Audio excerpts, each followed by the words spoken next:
আসসালামু আলাইকুম। অবিরাম বাংলা সংবাদে সবাইকে স্বাগত জানাচ্ছি আসিফুর রহমান সাগর। শুরুতেই বিআরবি কেবলস সংবাদ শিরোনাম। আওয়ামী লীগ জাতীয় পার্টিকে বাদ দিয়ে দেশের অর্ধেক মানুষের ভোট আয়োজন মেনে নেবে না জনগণ, মন্তব্য জিএম কাদেরের। সরকারের বিরুদ্ধে নির্বাচনকে প্রভাবিত করার অভিযোগ।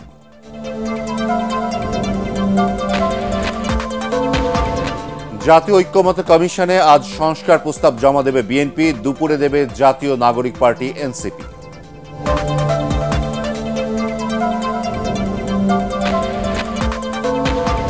এসএসসি পরীক্ষার সময় 34 দিন কোচিং সেন্টার বন্ধের নির্দেশ শিক্ষা মন্ত্রণালয়ের। পরীক্ষা কেন্দ্রের আশপাশে জারি থাকবে 144 ধারা।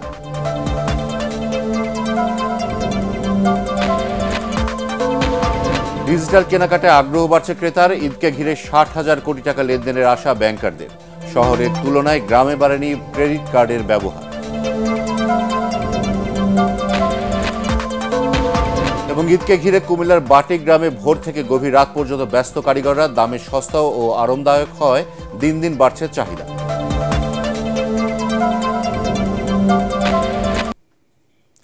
শুনছিলেন বিআরবি কেবলসের সংবাদ শিরোনাম। সংবাদে এছাড়াও থাকছে ইসলামিক সংস্কৃতিকে ধারণ করে শিক্ষার্থীদের ধর্মীয় শিক্ষায় গড়ে তোলার আহ্বান এটিএন বাংলা ও এটিএন নিউজের চেয়ারম্যান ডক্টর মাহফুজুর রহমানের।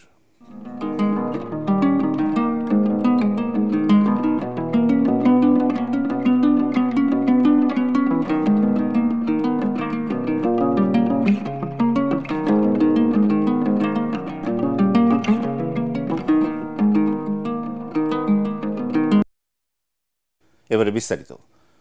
প্রতিযোগী কমিয়ে দেওয়ার রাজনীতি সফল হবে না মন্তব্য করে জাতীয় পার্টির চেয়ারম্যান জিএম কাদের বলেছেন, ক্ষমতায় থেকে নির্বাচনকে প্রভাবিত করে এবং আওয়ামী লীগ ও জাতীয় পার্টিকে বাদ দিয়ে অর্ধেক মানুষকে নিয়ে ভোট আয়োজন দেশবাসী মেনে নেবে না। শনিবার রংপুর জেলা পরিষদ কমিউনিটি সেন্টার মিলনায়তনে জাতীয় পার্টির নেতাকর্মীদের নিয়ে আলোচনা সভা ও ইফতার মাহফিল শেষে তিনি সাংবাদিকদের এসব কথা বলেন। জিএম কাদের বলেন, বৈষম্য বিরোধী আন্দোলনে সক্রিয় ভূমিকা রাখলেও এখন জাতীয় পার্টিকে পতিত স্বৈরাচারের দোসর বলে রাজনীতি থেকে দূরে ঠেলে দেওয়া হচ্ছে। আগামীতে দলের উপর বাধা আসলে নেতাকর্মীদের তা মোকাবেলা করার আহ্বান জানান জিএম কাদের। এ সময় ঢাকায় ফিরলে তাকে গ্রেফতার করা হতে পারে বলেও আশঙ্কা প্রকাশ করেন তিনি। প্রতিযোগী কমিয়ে দেওয়ার যে রাজনীতি, এই রাজনীতি কখনোই সফল হবে না। এটা তারা চেষ্টা করতে পারে, শেখ হাসিনা চেষ্টা করেছে, পারেন নাই। আমার মনে হয় না তারা পারবেন, তারা চেষ্টা করে দেখতে পারেন। জাতীয় ঐক্যমত্য কমিশনে আজ লিখিত প্রস্তাব জমা দেবে বাংলাদেশ জাতীয়তাবাদী দল বিএনপি ও জাতীয় নাগরিক পার্টি এনসিপি। বেলা 12টায় বিএনপির এই প্রস্তাব জমা দেওয়ার কথা রয়েছে। এ সময় বিএনপির স্থায়ী কমিটির সদস্য সালাউদ্দিন আহমদ বিএনপির প্রতিনিধি দলে নেতৃত্ব দেবেন। এছাড়া দুপুর 2টায় এনসিপির প্রতিনিধিদের এই প্রস্তাব জমা দিতে পারে। এনসিপির 5 সদস্যের প্রতিনিধি দলের নেতৃত্বে থাকছেন সারোয়ার তুষার। এর আগে সংস্কার কমিশনগুলোর করার সুপারিশ চূড়ান্ত করতে 20 মার্চ থেকে আনুষ্ঠানিক সংলাপ শুরু করে জাতীয় ঐক্যমত্য কমিশন। প্রথম দিনের সংলাপে অংশ নেয় লিবারেল ডেমোক্রেটিক পার্টি এলডিপি, আর শনিবার বৈঠকে যোগ দেয় খেলাফত মজলিস ও লেবার পার্টির নেতারা। চলতি বছরের সেকেন্ডারি স্কুল সার্টিফিকেট এসএসসি ও সমমান পরীক্ষা চলার সময় 34 দিন সব ধরনের কোচিং সেন্টার বন্ধ রাখার নির্দেশ দিয়েছে শিক্ষা মন্ত্রণালয়। আর পরীক্ষার 3 ঘন্টা পরীক্ষা কেন্দ্রের আশপাশে জারি থাকবে 144 ধারা। আসন্ন এসএসসি পরীক্ষা সুষ্ঠুভাবে সম্পন্ন করতে একগুচ্ছ নির্দেশনা দিয়ে জারি করার পরিপত্রে এসব কথা জানায় শিক্ষা মন্ত্রণালয়। ঢাকা বোর্ডের ওয়েবসাইটে প্রকাশিত পরিপত্রে জানানো হয়, পরীক্ষা শুরুর কমপক্ষে 30 মিনিট আগে সব পরীক্ষার্থীকে অবশ্যই পরীক্ষা কেন্দ্রে আসতে হবে। সব পরীক্ষা সংশ্লিষ্ট ছাড়া অন্য কেউ কেন্দ্রে প্রবেশ করতে পারবেন না। এছাড়া কেন্দ্র সচিব ছাড়া অন্য কেউ মুঠোফোন ও মুঠোফোনের সুবিধাযুক্ত ঘড়ি, কলম বা ইলেকট্রনিক ডিভাইস ব্যবহার করতে পারবেন না। এবছরের এসএসসি ও সমমান পরীক্ষা শুরু হবে 10 এপ্রিল।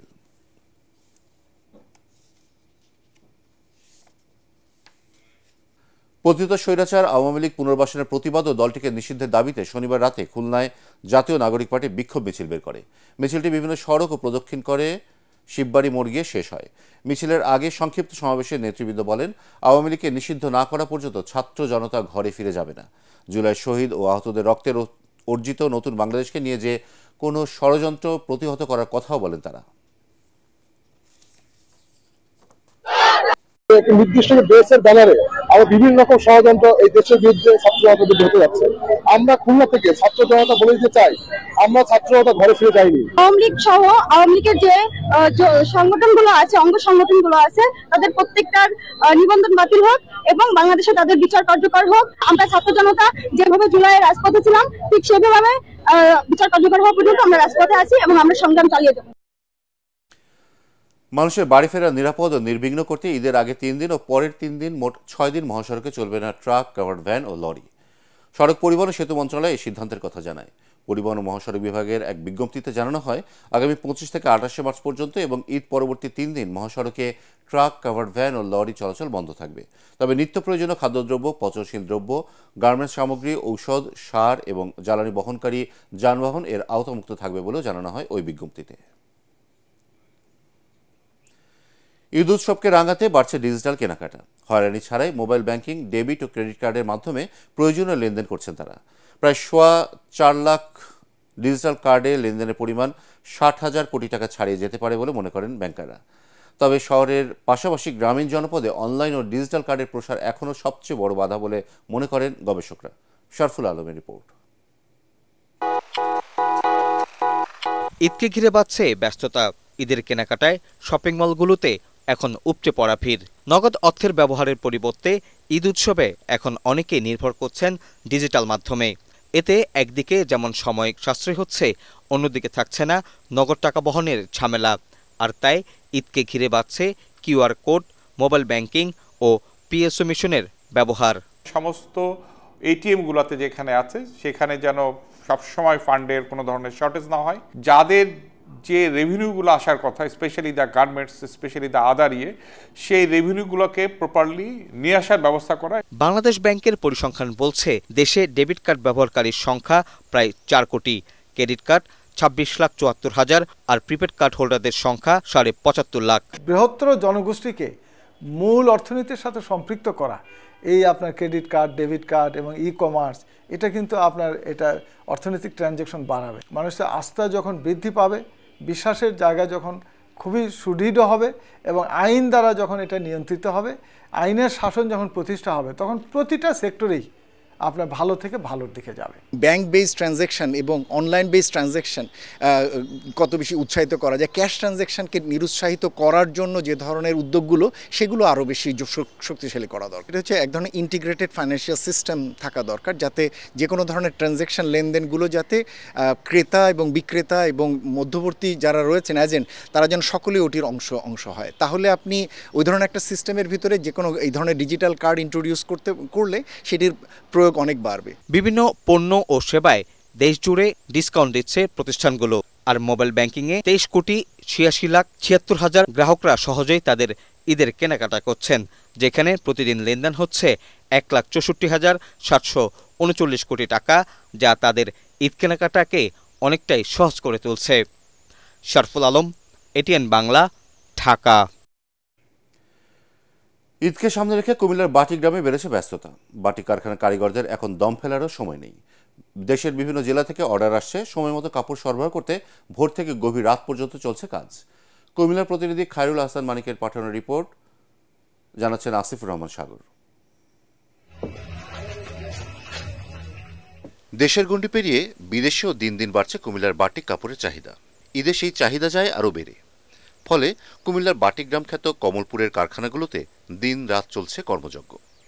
কারখানাগুলোতে তৈরি হচ্ছে বাটিক শাড়ি, 3 পিস, বিছানার চাদর, লুঙ্গি ও পর্দার কাপড়।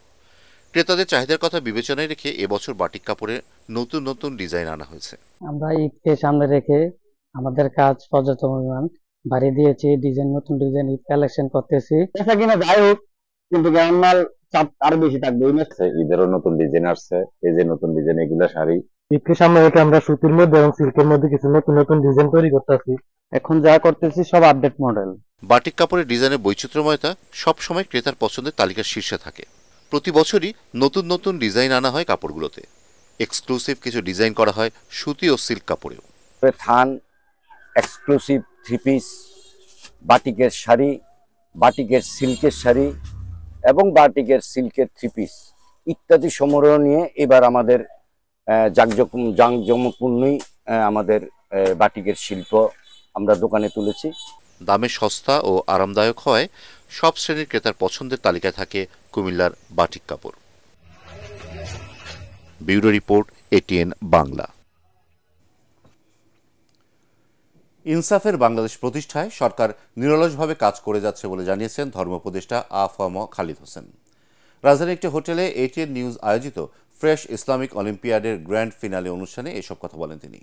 এ সময় এটিএন বাংলা ও এটিএন নিউজের চেয়ারম্যান ডক্টর মাহফুজুর রহমান বলেন, ইসলামিক সংস্কৃতিকে ধারণ করে মুসলিম শিক্ষার্থীদের ধর্মীয় জ্ঞানে সমৃদ্ধ করে তুলতে হবে। মিজান শাহজাহানের রিপোর্ট। দেশের প্রান্তিক পর্যায় হতে বাছাই করা ইসলামী জ্ঞান বিষয়ে পারদর্শী 100 জন প্রতিযোগী থেকে 3 গ্রুপের সেরা 15 জনকে নিয়ে অনুষ্ঠিত হয় গ্র্যান্ড ফিনালে। এতে বিজয়ীদের হাতে পুরস্কার তুলে দেন অতিথিরা। অনুষ্ঠানে প্রধান অতিথি ধর্ম উপদেষ্টা আফম খালিদ হোসেন বলেন, সংকীর্ণ মন নিয়ে বড় কাজ করা যায় না, চিন্তার সম্প্রসারণ ঘটিয়ে ইনসাফের দেশ গড়ার তাগিদ দেন তিনি। আসুন আমরা আমাদের দৃষ্টিভঙ্গিকে বড় করি, আউটলুককে ব্রডেন করি। ছোট মন দিয়ে বড় কাজ হয় না, যাদের মন ছোট তাদের দ্বারা বড় কাজ হয় না। এই জন্য আমাদের মন বড় করতে হবে, আমাদের দৃষ্টিভঙ্গিকে প্রসারিত করতে হবে। এ সময় এটিএন বাংলা ও এটিএন নিউজের চেয়ারম্যান ডক্টর মাহফুজুর রহমান বলেন, ইংলিশ মিডিয়াম থেকে শুরু করে সকল মুসলিম শিক্ষার্থীকে কোরআন হাদিসের শিক্ষা দিতে হবে। মেজর মুসলিম আমরা, মুসলমান দেশ আমরা, সুতরাং এই মুসলমান দেশে এই ইসলামিক কালচার থাকা খুবই জরুরি। আমি সবসময় একটি কথা বলি, এই ইংলিশ মিডিয়ামের যারা আছেন তাদেরকে আমি একটা জিনিস বলি যে তারা আমাদের ছেলেপেলেদেরকে ইংলিশ শেখাচ্ছে, ঠিক আছে, পাশাপাশি কম্পালসারি ভাবে ধর্মের এই ইসলামের শিক্ষা তাদের দেওয়া উচিত। ইংলিশ মিডিয়াম স্কুল যারা চালান তাদের প্রতি আমার বিশেষ রিকোয়েস্ট থাকবে যে আপনারা আমাদের ছেলেমেয়েদেরকে এই ধর্মীয় কিছু শিক্ষা দিবেন, না হলে যারা ইংলিশ মিডিয়ামের ছেলে পেলে এরা ধর্মের থেকে একদম আলাদা হয়ে যাচ্ছে। এটিএন বাংলা ও এটিএন নিউজ শুরু থেকেই গুরুত্ব দিয়ে ইসলামিক অনুষ্ঠান সম্প্রচার করছে বলেও জানান ডক্টর মাহফুজুর রহমান। মিজান শাহজাহান, এটিএন বাংলা, ঢাকা। ঈদের বাকি আর মাত্র কয়েকটা দিন। শেষ পর্যায়ের এই সময়ে কিশোরী তরুণী তানিরা বিভোর মেহেদিতে কিভাবে হাত রাঙাবেন সেই চিন্তায়। তাই তো চাহিদা অনুযায়ী যোগান দিতে ব্যস্ত সময় পার করছেন সাভারের মেহেদি চাষিরা। এবছর মেহেদির পাতার বাম্পার ফলন হয়, ভালো লাভের আশা তাদের। সাভার থেকে শেখ বাশারের রিপোর্ট, জানাচ্ছেন জাহিদুল আলম। সহজলভ্যতা ও ঝামেলা এড়াতে বিগত কয়েক বছর ধরে টিউব মেহেদি বাজারের অনেকটা দখল করে রেখেছে। তবে এতে কমেনি গাছের মেহেদির কদর। তাই তো দেশের বিভিন্ন স্থানে বাণিজ্যিকভাবে চাষ হয় মেহেদির। বিশেষ করে সাভার উপজেলার ভাকুরতা ইউনিয়নের শ্যামলাশি, বাহেরচর সহ বেশ কয়েকটি গ্রামের বিস্তীর্ণ এলাকা জুড়ে মেহেদি চাষ করা হয়। ঈদ উপলক্ষে এই মেহেদি চাষে আমরা অনেক ব্যস্ত আছি। এখন 2 টাইম কাটার লাগে, কাইটটা আড়ি বাইদা, আবার এটা বাজারে সিল্ক দেওয়া লাগে। হাতে রাঙ্গায়, আবার নখে দেয়, মাথায় দেয়, মাথা ঠান্ডা থাকে। এই উপলক্ষে অনেক বেচাকেনা চলতেছে, তাই অনেক খেতে পরিচর্যা করতেছি, কাটতেছি, বিক্রি করতেছি। উপজেলা কৃষি দপ্তর বলছে, মেহেদি চাষে অল্প খরচে অধিক মুনাফা পাওয়া যায়। তাই চাষিরা আগ্রহী হয়ে উঠছেন মেহেদি চাষে। আর তাই তো চাষাবাদ কৌশল ও পরিচর্যা নিয়ে তাদের সার্বিক সহায়তা দেওয়া হচ্ছে। উপসহকারী কৃষি অফিসার থেকে শুরু করে আমাদেরও উপজেলার বিভিন্ন অফিসাররা ওই বাগানগুলোতে আমরা মোটামুটি নিয়মিত ভিজিট করছি। সময় মতো কীটনাশক এবং ছত্রাকনাশক স্প্রে করে যেন তারা সুস্থ সবল মেহেদি পাতা বাজারে নিয়ে যাইতে পারে এবং কৃষক তাদের কাঙ্ক্ষিত দাম পাইতে পারে এবং অর্থনৈতিকভাবে লাভবান হতে পারে, সেই লক্ষ্যে আমরা কাজ করে যাচ্ছি। সাভারে এবার কয়েকশো হেক্টর জমিতে মেহেদির চাষাবাদ করা হয়েছে।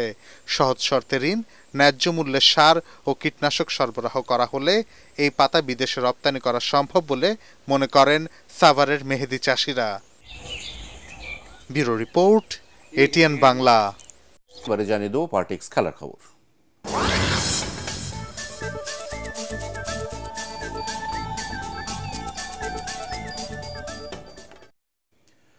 এএফসি এশিয়ান কাপ বাছাই পর্বে বাংলাদেশকে আটকাতে নানা কূটকৌশলের আশ্রয় নিয়েছে ভারতের ফুটবল কর্তৃপক্ষ। অনুশীলনের জন্য খেলার অনুপযোগী মাঠ বরাদ্দ করা, নির্ধারিত সময় প্র্যাকটিস করতে না দেওয়া সহ মাঠে প্রয়োজনীয় আলো না থাকা, এমন নানা অসহযোগিতা করা হচ্ছে বাংলাদেশ দলকে। তবে এসব প্রতিকূলতা মাথায় নিয়ে জয়ের আশা হাভিয়ার কাবরেরার দলের। এসএম আশরাফের রিপোর্টে বিস্তারিত। হামজা চৌধুরী, যাকে ঘিরেই বাংলাদেশের পরিকল্পনার ছক। তবে সেই হামজাকে নিয়ে যাতে কাবরেরা তার পরিকল্পনা ঠিকমতো সাজাতে না পারেন সেজন্য নানা চক্রান্তও করছে অল ইন্ডিয়া ফুটবল ফেডারেশন। প্রথম দিন বাংলাদেশ দলের ফুটবলারদের অনুশীলনের জন্য যে নর্থ ইস্টার্ন বিশ্ববিদ্যালয়ে মাঠ দেয়া হয়েছিল তা ছিল এবড়ো-খেবড়ো। ন্যাচারাল গ্রাসে যে আপনি প্র্যাকটিস করা উচিত আমাদের, সেটা আমরা পাচ্ছি না। এটা একটা ঘাটতি আমাদের তরফ থেকে। তারপর আমরা এটা ঘাটতি দেখবো না, আমরা জানি এটা ওদের স্ট্র্যাটেজি, বাট আমরা এই স্ট্র্যাটেজিকে মোকাবেলা করার জন্য আমাদের প্র্যাকটিস করতে হবে। সো আমাদেরকে আজকে যে আপনারা জানেন গতকালকে যে মাঠটা দেওয়া হয়েছিল সেটাতে আজকে বলা হচ্ছিল সেটাতে করার জন্য, বাট আমরা এগ্রি না যে আমরা ওই মাঠে করা আসলে না করার মতোই। সো আমরা বাধ্য হয়েই মাঠে এসেছি।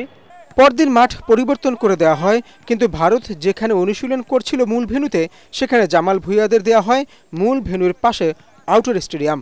বাংলাদেশকে মানসিকভাবে চাপে রাখতে হঠাৎই 1.5 ঘন্টা অনুশীলনের সময়ও পিছিয়ে দেয় স্বাগতিক কর্তৃপক্ষ। অবশ্য এমন সব বিপত্তি সামলেই হামজাকে ঘিরে নিজেদের প্রস্তুতি সারছে বাংলাদেশ। হামজা মিশে গেছে টিমের সাথে, সো ও জানে যে ওর নিজস্ব একটা দায়িত্ব তো রয়ে গেছে দেশের জন্য এবং দলের জন্য এবং টিমমেটদের সাথে তার এবং কোচিং স্টাফের সাথে ডে 1 থেকে সে উজ্জীবিত এবং সে নিজ থেকে সবাইকে ইন্সপায়ার করে। 2019-এ যখন আমরা খেলতে এসেছিলাম ওয়ার্ল্ড কাপ কোয়ালিফায়ার ম্যাচ, তখন আমরা এরকম প্রবলেম ফেস করিনি। আমরা ভালো মাঠে ট্রেনিং করেছি, আমাদের ফ্যাসিলিটিস অনেক ভালো ছিল, বাট এইবার আমরা অনেক বাজে রকম ফেস করছি। বাংলাদেশের মতো শিলংও হামজাকে নিয়ে উৎসাহ দেখা গেছে। 25 মার্চ জওহরলাল নেহরু স্টেডিয়ামে সন্ধ্যায় মুখোমুখি হবে দুই দল। SM Ashraf, ATN Bangla. আইপিএলের উদ্বোধনী ম্যাচে কলকাতা নাইট রাইডার্সকে 7 উইকেটে হারিয়েছে রয়্যাল চ্যালেঞ্জার্স বেঙ্গালুরু। ইডেন গার্ডেন্সে টস হেরে ব্যাটিংয়ে নেমে 4 রানে কুইন্টন ডিককের উইকেট হারায় কলকাতা। এরপর 103 রানের জুটি গড়ে দলকে বড় সংগ্রহে ভিত এনে দেন সুনীল নারায়ণ ও আজিঙ্কা রাহানে। 26 বলে 44 রান করেন নারায়ণ, 56 রান আসে রাহানের ব্যাটে। কিন্তু এই দুজনে বিদায়ের পর আর বলের সঙ্গে পাল্লা দিয়ে রান করতে পারেনি স্বাগতিক দল। তাতে 8 উইকেট 174 রান তোলে নাইট রাইডার্স। জবাবে ফিল সল্টের 56 আর বিরাট কোহলি 36 বলে অপরাজিত 59 রানের ইনিংসে 3 উইকেট 177 রান তোলে বেঙ্গালুরু। শেষ করার আগে বিআরবি কেবলস সংবাদ শিরোনাম আরও একবার। আওয়ামী লীগ জাতীয় পার্টিকে বাদ দিয়ে দেশের অর্ধেক মানুষের ভোট আয়োজন মেনে নেবে না জনগণ, মন্তব্য জিএম কাদেরের। সরকারের বিরুদ্ধে নির্বাচনকে প্রভাবিত করার অভিযোগ। জাতীয় ঐক্যমত্য কমিশনে আজ সংস্কার প্রস্তাব জমা দেবে বিএনপি, দুপুরে দেবে জাতীয় নাগরিক পার্টি এনসিপি।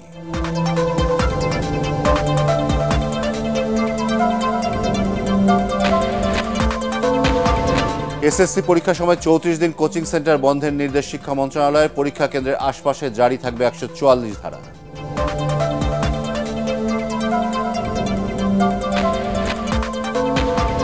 ডিজিটাল কেনাকাটায় আগ্রহ বাড়ছে ক্রেতার। ঈদকে ঘিরে 60,000 কোটি টাকা লেনদেনের আশা ব্যাংকারদের। শহরের তুলনায় গ্রামে বাড়েনি ক্রেডিট কার্ডের ব্যবহার।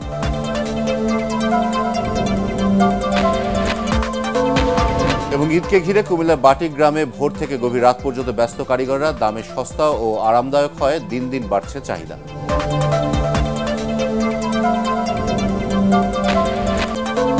পরবর্তী সংবাদ দেখার আমন্ত্রণ জানিয়ে এখনকার মতো শেষ করছি। এটিএন বাংলা সংবাদ ইউটিউবে দেখতে ব্রাউজ করুন youtube/ATN Bangla News।